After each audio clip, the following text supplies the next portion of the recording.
Hi everyone, welcome back to my channel. In this tutorial I'm going to show you how to make water spirit using Fimo polymer clay. So let's get started.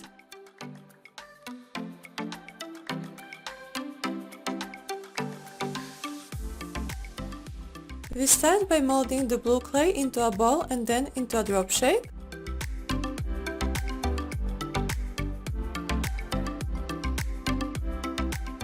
Next you can make eyes and mouth out of the brown clay and secure them on.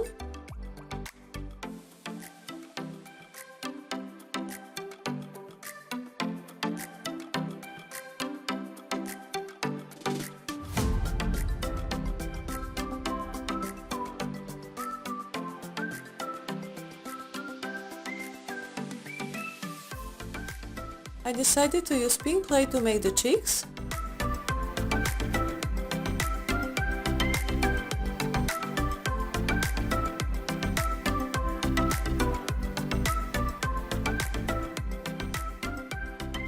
You can bake the finished figurine in your oven according to your package's instructions and later add 3 layers of Fimo gloss varnish. This is how my finished water spirit looks like. If you enjoyed this video, please give it a like. Don't forget to subscribe to my channel for more crafty videos and I'll see you next time. Bye guys!